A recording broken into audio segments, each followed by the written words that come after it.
स्वागत है एक बार फिर से आपका। और रिलायंस इंडस्ट्रीज के पहली तिमाही के नतीजे आ चुके हैं। बिग पिक्चर के नंबर ये है कि जो कंसोलिडेटेड बेसिस पे पूरे नंबर हैं वो आपके सामने एक बार रख देता हूँ।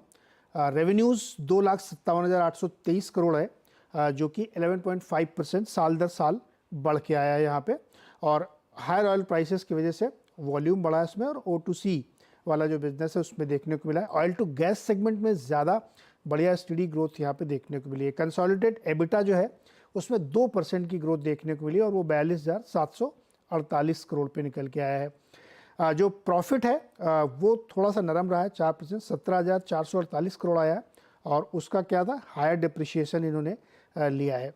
साथ ही कैपिटल एक्सपेंडिचर जो इन्होंने 30 जून तक के उसमें किया 28,785 करोड़ का। और जो नेट है इनका कंसोलिडेटेड बेसिस पे नेट डेट, वो 30 जून को अब हो गया 1,12,341 करोड़, जो कि पिछले बार 1,16,281 करोड़ था क्वार्टर ऑन क्वार्टर। यानी 31 मार्च से इसके बीच में लगभग 4,000 करोड़ का इन्होंने डेट कम किया है। अलग अलग सेगमेंट में जियो प्लेटफॉर्म्स में एबिटा जो इनका क्वार्टर एंडिंग है वो करीब 11.5% बढ़ा है, और नेट प्रॉफिट में 11.7% की ग्रोथ देखने को मिली। आरपू फ्लैट है 181 रुपये 70 पैसे पे। रिटेल कारोबार में देखेंगे तो यहाँ पे 8.1% की साल दर साल रेवेन्यू ग्रोथ देखने को मिली, 75,000 से ऊपर निकल गया 75,000 करोड़ से। और एबिटा इनका 5664 करोड़, जहाँ पे 10.5% की एनुअलाइज बेसिस पे ग्रोथ देखने को मिली। तो ये बिग पिक्चर के नंबर हैं। O2C सेगमेंट में 18.1% की YOY ग्रोथ देखने को मिली है, 1,57,000 करोड़ का ये यहाँ पे देखने को मिला है। हमारे साथ 3 मेहमान जुड़े हुए हैं, सनी अग्रवाल, शरद अवस्थी और नरेंद्र सोलंकी जी। सनी, अब आपके पास आते हैं। हम लोगों ने भी डिस्कस किया काफ़ी विस्तार से कि प्लेटफॉर्म वाला बिजनेस, टेलीकॉम वाला बिजनेस किस तरह किया। आप थोड़ा रिटेल वाले को एक बार समझते हैं, फिर बिग पिक्चर और देखेंगे। रिटेल का बिजनेस 8 पॉइंट की ग्रोथ से दिख रहा है यहाँ पे, जो इनकी रफ्तार है बढ़ने की। अगर 75,000 करोड़ एक क्वार्टर में निकल रहा है तो काफ़ी बढ़िया पोजीशन है उनकी, काफ़ी सारे एक्विजिशन उन्होंने किए हैं। और एबिटा में भी 10.5% की ग्रोथ देखने को मिली है। फुटफॉल काफ़ी ज़्यादा बढ़े हैं इनके, और स्टोर्स भी लगातार ऐड कर रहे हैं। और अब टोटल स्टोर्स हो गए हैं लगभग 19,000, 18,918 आप मान के चलिए।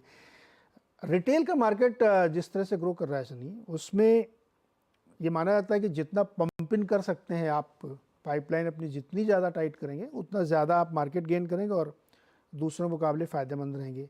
आपको कैसा लग रहा है ये प्रदर्शन इनका पहली तिमाही का?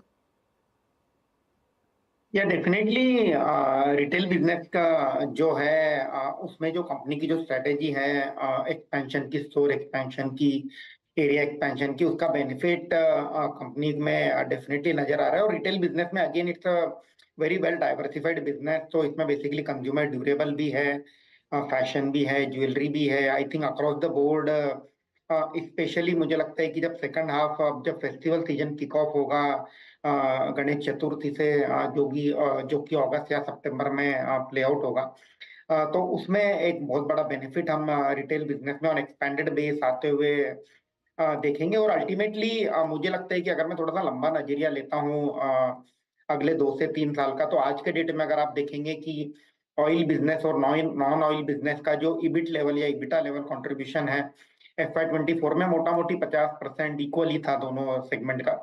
और आगे जाकर के जिस तरह से जो एग्रेसिव ग्रोथ हम टेलीकॉम बिजनेस और रिटेल बिजनेस में देख रहे हैं, मुझे लगता है कि जो कंट्रीब्यूशन है प्रॉफिटेबिलिटी में अल्टीमेटली नॉन ऑयल सेगमेंट का बढ़ते हुए नजर आएगा over the period of next 2 to 3 years। और उसी के चलते जो जब आप सम ऑफ द पार्ट वैल्यूएशन निकालते हैं, तो जो नॉन ऑयल बिजनेस है उसकी वैल्यू ग्रेजुअली इंक्रीज होते हुए दिखेगी over the period of next 3 to 4 years। And again India में मुझे नहीं लगता है कि कंजम्पशन स्टोरी में कोई किसी को डाउट है। Definitely Reliance being one of the largest retailer, obviously इसका जो बेनिफिट है एक्सपेंडेड स्टोर का हम आते हुए देखेंगे इन द सेकंड हाफ। ये तो मीडियम शॉर्ट टर्म का नजरिया हो गया, बट अगर मैं लॉन्ग टर्म के लिहाज से भी देखता हूँ तो मुझे लगता है कि रिटेल में काफी स्कोप है for shift from unorganise to organise, और सीधा सीधा बेनिफिट रिलायंस को across the board multiple category में आते हुए दिखेगा। ओके शरद, रिटेल भाई आपसे भी राय चाहिए। इनका जो फुटफॉल था उसमें करीब 19% की ग्रोथ देखने को मिली है। रजिस्टर्ड यूज़र जो है इनके पास 31 करोड़ हो चुके हैं और ट्रांजैक्शंस जो टोटल किए गए हैं उसमें 6.5% की ग्रोथ के साथ लगभग 33 करोड़ ट्रांजैक्शन किए गए हैं। तो फुटफॉल अगर हम देखें और टोटल ट्रांजैक्शन तो इसमें मतलब ऑनलाइन भी शामिल है, उन्होंने कर लिया होगा, दोनों पैरेलल ग्रो कर रहे हैं। शरद। देखिए पैरेलल ग्रो कर रहे हैं, लेकिन अगर आप डीमार्ट के कंपैरिजन में नंबर्स को देखें, जो लिस्टेड बड़ा रिटेलर है, तो मुझे लगता है इस तिमाही में थोड़ा सा रिलायंस ने शायद अंडर परफॉर्म किया है। जबकि रिलायंस के तीनों चैनल्स काफी एक्टिव हैं, चाहे ऑनलाइन हो, चाहे ऑफलाइन हो या नॉन कोर ऑफलाइन हो। तो मुझे लगता है ये तीनों सेगमेंट्स इनके काफी स्ट्रांग हैं। बट इस क्वार्टर में लगभग मेरे हिसाब से 400 करोड़ जैसा मिस है एबिटा के लेवल पे। उसके फाइन प्रिंट हम लोग को देखने पड़ेंगे कि उसके रीजन क्या है। लॉन्ग टर्म में जैसा अभी सनी भी बोल रहे थे कि लॉन्ग टर्म में ऑब्वियसली ग्रोथ रेट्स वगैरह स्ट्रांग रहने चाहिए, तो वो वैल्यूएशंस को ड्राइव करेगा। आज भी आप अगर एसओटीपी में देखते हैं तो लगभग 1000-1200 रुपए रिटेल के ही आते हैं। तो मेजर पार्ट ऑफ वैल्यूएशन वहां से डराइव हो ही रही है और ग्रोथ रेट्स आने वाले 2-3 सालों में टेलीकॉम और रिटेल में स्ट्रांग ही रहने चाहिए। तो मुझे लगता है इस क्वार्टर नंबर्स थोड़े से डिसअपॉइंटिंग हैं रिटेल के, बट ऑब्वियसली जिस तरीके का स्टोर फुटप्रिंट ऐड किया है, शायद इस क्वार्टर भी 2 मिलियन स्क्वायर फीट जैसा ऐड किया है, तो लगातार उन्होंने वो एडिशंस की है और जनरली स्टोर्स को ब्रेक इवन होते होते भी टाइम लगता है। तो मुझे लगता है आने वाले 2-3 साल काफी इंटरेस्टिंग रहेंगे।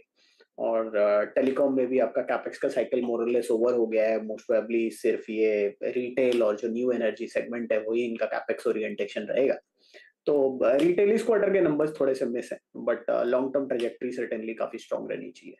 नरेंद्र, आपका एक कमेंट रिटेल पे, और क्या ये हो सकता है कि लगातार एक्सपेंड कर रहे हैं, नए टाई अप सारा, एक वो फास्ट फैशन फॉर्मेट भी लाने की तैयारी चल रही है, तो इसकी वजह से भी थोड़ा सा दबे नंबर दिख रहे हैं? जी definitely one of the reasons वो है कि स्टोर जितने भी ऐड हो रहे हैं उनको थोड़ा सा स्केल अप होने में टाइम लगता है। तो स्टोर एडिशंस और फुटफॉल्स अगर आप देखें तो फुटफॉल कन्वर्जन भी मेरे ख्याल से इम्प्रूव होना चाहिए और आगे आगे आगे आने वाले टाइम में। और जहां तक अगर आप फ्यूचर ग्रोथ देखें तो as a industry retail definitely काफी अच्छा परफॉर्म करने वाला सेक्टर रहा है। और अब इस साल में आगे जो सीजन दिख रहे हैं नेक्स्ट क्वार्टर में वो डेफिनेटली परफॉर्म करना चाहिए।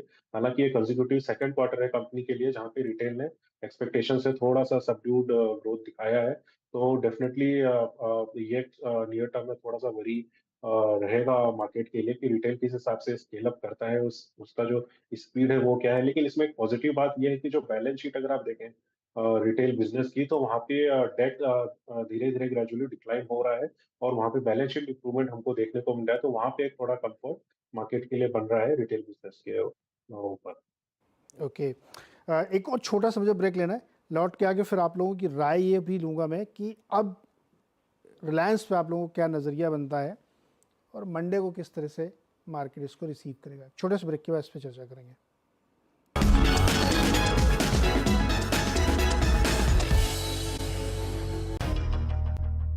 स्वागत है एक बार फिर से आपका, और हम लोग बातचीत करें रिलायंस इंडस्ट्रीज़ के नतीजों पे। तो हमने अलग अलग सेगमेंट्स पे चर्चा की, जिक्र की। एक क्विक रिएक्शन, उसके बाद मैं आप लोगों को व्यू लूँगा। जो O2C वाला सेगमेंट है इसमें 18% की ग्रोथ दिखी है इसमें रेवेन्यू में क्वार्टर के दौरान, 1.5 लाख करोड़ से ज़्यादा, 1,57,000 करोड़। इसमें जो दिक्कत आई असली, जो एबिटा गिरा है 14%, वो क्रैक्स जो ट्रांसपोर्टेशन फ्यूल के हैं, बेसिकली गैसोलीन के हैं, पेट्रोल के, उसमें कमी आई। और साथ ही साथ केमिकल, जो मैं कह रहा था पेटकेम में भी, उसके मार्जिन में भी 30% साल दर साल की कमी देखने को मिली। ये एक बड़ा इंटरेस्टिंग फैक्ट इसमें देखने को मिल रहा है। इस पर एक क्विक कमेंट आपका शरद जी, उसके बाद फिर आप ये भी बताइएगा कि आपकी राय अब क्या बन रही है रिलायंस इंडस्ट्रीज़ के शेयर प्राइस पे, और मंडे को कैसे खुलेगा ये। देखिए कुछ तो इसमें सोर्सिंग में जो डिफरेंशिएशन आता है उसकी वजह से भी फर्क पड़ा होगा, क्योंकि रशिया से जो इंपोर्ट वगैरह हो रहा था या जो अवेलेबिलिटी ज्यादा हो गई थी बीच में वो कम हो गई, प्लस क्रूड के प्राइसेस इस तिमाही में बढ़ गए, उसका भी एक इम्पैक्ट आया। तो मुझे लगता है कुल मिला के पेटकेम में भी वो भी एक थीम प्ले आउट कर रही है। वहां पे भी आपका ये जो क्रैक्स कम हुए हैं अक्रॉस द बोर्ड, क्योंकि आपका रॉ मटेरियल प्राइस बढ़ गया और उस हिसाब से आपके फिनिश प्रोडक्ट बढ़े नहीं। पिछले क्वार्टर में कंपनी ने कॉम्प्लेक्स प्रोडक्ट ज्यादा रिफाइन किए थे, तो ऑब्वियसली रिफाइनिंग मार्जिन थोड़ा कंट्रोल हो गई थी और रिफाइनिंग मार्जिन ऊपर भी थी। इस क्वार्टर रिफाइनिंग मार्जिन भी कम थी और आपका रॉ मटेरियल प्राइस भी बढ़ा, तो दोनों इफेक्ट मिला के मुझे लगता है इस क्वार्टर जो आपका O2C बिजनेस है उसमें थोड़ी अंडर परफॉर्मेंस ज्यादा आ गई।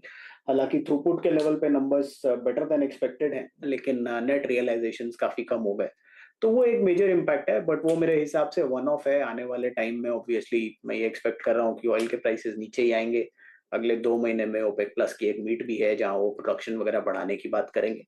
तो एक क्वार्टर का पेन है, मेरे हिसाब से ये सस्टेनेबल नहीं रहना चाहिए। तो नेक्स्ट क्वार्टर मोस्ट प्रोबेबली ज्यादातर चीजें पॉजिटिवली उनके लिए कल्मिनेट करेंगी, टेलीकॉम में भी और O2C में भी।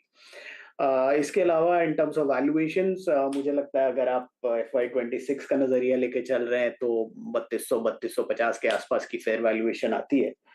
1000 रुपए के आसपास का ऑयल एंड गैस वाला वैल्यूएशन आप पूरा पकड़ लीजिए, ऑयल एंड गैस O2C मिला के।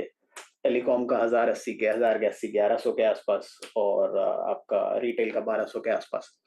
तो मेरे हिसाब से जो पॉजिटिव ट्रिगर इसमें आ सकता है वो यही है कि अगर हाइड्रोजन और सोलर से रिलेटेड और डिटेल्स निकल के आती हैं तो वो सेगमेंट अगर री रेट होता है तो वहां से काफी बड़ा चेंज आ सकता है।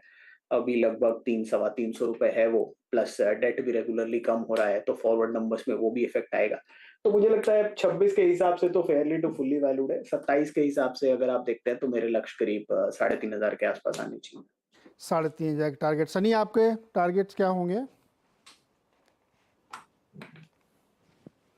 I think again the fair value जो है रिलायंस की, अगर लॉन्ग टर्म नजरिया है FY26 FY27 का होराइजन है, तो I think the fair value है रिलायंस का तकरीबन 3400 का।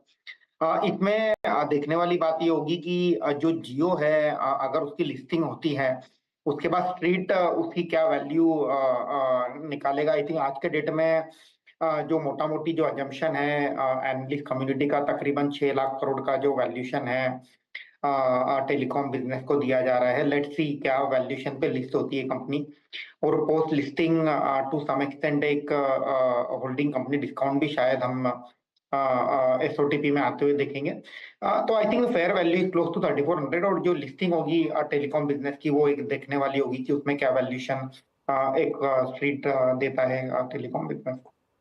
ओके नरेंद्र, आपका कवरेज नहीं, लेकिन कोई जनरल व्यू देना चाहेंगे आप उसमें कि कैसा रिएक्शन रह सकता है मार्केट का? जी, मंडे का रिएक्शन में आपको एक बात और ध्यान रखनी पड़ेगी कि ट्यूसडे को बजट भी है, तो बड़ा इवेंट वो है तो मार्केट उसको भी ध्यान में रखेगा। तो काफी मुश्किल है कह पाना, बट क्योंकि हेडलाइन नंबर ओकेश है, बट इंटरनल्स में कुछ कुछ बिजनेस में मिस किया है एस्टिमेट, तो डेफिनेटली पॉजिटिव तो रिएक्शन नहीं लग रहा, बट फ्लैट टू नेगेटिव हो सकता है थोड़ा सा मार्केट दिखाए। But because budget next day he budget है तो वो थोड़ा सा एक डोमिनेट करेगा ओवरऑल रिएक्शन और मार्केट को और इवन स्टॉक को। और जहां तक लॉन्ग टर्म की बात है तो कंपनी के जो फ्यूचर के जो लॉन्ग टर्म प्रोजेक्ट्स हैं जो कि 3 और 5 ईयर डाउन द लाइन, जैसे हाइड्रोजन रिलेटेड हो गए, और कंपनी अपना कैप्टिव जो पावर है वो भी सोलर पे शिफ्ट कर रही है, जो कि अपनी ESG रेटिंग्स इंप्रूव कर रही है, तो इस तरीके के प्लस रिटेल है और जियो प्लेटफॉर्म की जो ARPUs की ग्रोथ स्टोरी है, तो ये डेफिनेटली लॉन्ग टर्म के लिए काफी पॉजिटिव है कंपनी के लिए। और मेरे हिसाब से लॉन्ग टर्म प्रोस्पेक्ट्स में इतना काफी ठीक है कंपनी के प्रोस्पेक्ट्स। ओके लॉन्ग टर्म के हिसाब से बहुत सारे इसमें चीज़ें अनफोल्ड होनी है, प्लेटफॉर्म की लिस्टिंग, रिटेल की लिस्टिंग, बहुत सारी चीज़ें इसमें अनफोल्ड होनी है, लेकिन बिल्कुल हेडलाइन नंबर्स जो है वो अच्छे खासे बढ़ के दिख रहे हैं। 11.5% की ग्रोथ रेवेन्यू में देखने को मिल रही है। बहुत बहुत शुक्रिया आप तीनों मेहमानों का हमारे साथ जुड़ने के लिए और नतीजों को एनालाइज करने के लिए। बहुत बहुत शुक्रिया सर।